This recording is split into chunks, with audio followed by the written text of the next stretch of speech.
દેશના યશસ્વી પ્રધાનમંત્રી અને સોમનાથ ટ્રસ્ટના અધ્યક્ષ નરેન્દ્ર મોદીના જન્મદિવસની સોમનાથમાં ધાર્મિક પૂજા અને જનસેવાનો સંકલ્પ કરવામાં આવ્યો હતો। સોમનાથ મંદિરમાં મહામૃત્યુંજય આયુષ મંત્ર જાપ તેમજ મહાપૂજા સહિતના પૂજન કરવામાં આવ્યું હતું તેમજ 74 કિલો લાડુનો ભોગ ધરાવવામાં આવ્યો હતો। નરેન્દ્ર મોદીના 74મા જન્મદિવસે પ્રથમ જ્યોતિર્લિંગ સોમનાથ તીર્થમાં ભક્તિમય આયોજનો કરવામાં આવ્યા હતા। તેમના દીર્ઘ આયુષ્ય માટે સોમનાથજીના ચરણોમાં ટ્રસ્ટના પૂજારી, ટ્રસ્ટ પરિવાર અને તીર્થ પુરોહિત દ્વારા મહામૃત્યુંજય મંત્રના આયુષ્ય અને મંત્ર જાપ તેમજ સોમનાથ સંસ્કૃત પાઠશાળાના ઋષિકુમારો દ્વારા પુરુષ સૂક્તના પાઠ તેમજ ગૌ પૂજન તેમજ મહાદેવજીની મહાપૂજા તેમજ 34 કિલોના લાડુનો ભોગ સહિતનું આયોજન કરવામાં આવ્યું હતું। સોમનાથ ટ્રસ્ટના ટ્રસ્ટી હર્ષવર્ધનની ઓટિયા તેમજ પીકે લહેરી નવનિયુક્ત ટ્રસ્ટી તેમજ સહિતના ટ્રસ્ટના સચિવ તેમજ યોગેન્દ્રભાઈ દેસાઈ દ્વારા ઓનલાઈન માધ્યમથી ટ્રસ્ટી જેડી પરમાર તેમજ પ્રત્યક્ષ સોમનાથ પધારીને ટ્રસ્ટના અધ્યક્ષ પ્રધાનમંત્રી નરેન્દ્ર મોદીના નિરામય દીર્ઘાયુ અને શિવ સંકલ્પ સિદ્ધિ તેમજ સ્વયં કુશળની પ્રાર્થના સાથે ધાર્મિક પૂજન અને જનસેવા કાર્યનો સંકલ્પ લીધો હતો। જે કેસી ગુજરાતી સાથે મહેશ વાજા, સોમનાથ। स्वतंत्र भारत में आदरणीय माननीय श्री नरेंद्रभाई मोदीजी वडाप्रधान एमनो जन्मदिवस है।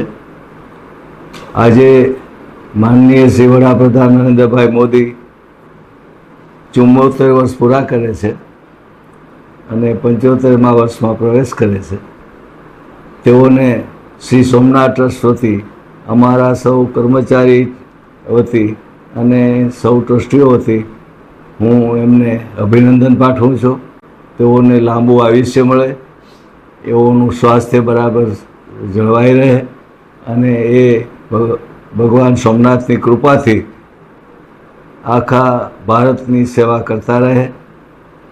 આખા વિશ્વને તેઓ એક પોતાનું કુટુંબ સમજી અને જે રીતે શાંતિથી બધું ચાલે એવી વારંવાર પ્રવૃત્તિ કરે છે, એમાં એમને સફળતા મળે અને સૌ રીતે ભારતનું એક નામના વિશ્વમાં થાય એવી શુભકામનાઓ અમે પાઠવીએ છીએ। જન્મદિવસ ઉજવાઈ રહ્યો છે એ નિમિત્તે સવારમાં ભગવાન સોમનાથની પૂજાનો સંકલ્પ, એ પછી બધા બ્રાહ્મણવરીઓ દ્વારા મહામૃત્યુંજયનો પાઠ, તે પછી સંસ્કૃત પાઠશાળાના છાત્રો દ્વારા પુરુષ સૂક્તનો પાઠ અને એ રીતે સતત પૂજાપાઠ ચાલુ રહે છે અને બપોરના સમયે ભગવાન સોમનાથની મહાપૂજા થશે અને એ મહાપૂજા પછી સાંજના સમયે જે મહાપૂજા થાય એમાં દીપમાલા એ પણ આયોજન કરવામાં આવશે અને આ રીતે આખો દિવસ એ નિમિત્તે જે પૂજાઓ ચાલુ રહેશે એમાં દરેકમાં એમની શુભેચ્છાઓ એમના પ્રત્યે લોકો પાઠવશે। એ પ્રસંગે કેટલીક યાદગાર કાર્યવાહી પણ થાય એ માટે 1000 જેટલા રોજગારી ઈચ્છતા યુવાનો એમને ટ્રેનિંગ આપવામાં આવે અને 10,000 જેટલા જે બાળકો એમને કુપોષણવાળા હોય એમને પોષણયુક્ત આહાર મળે એ માટેના પ્રયાસો કરવામાં આવશે। એ ઉપરાંત જે લોકો રોગિષ્ઠ હોય, દાંત વગેરે કે આંખ વગેરેના, એ લોકોને માટે 2000 જેટલા કેમ્પો યોજી અને એની અંદર એ લોકોને મદદ કરવામાં આવશે।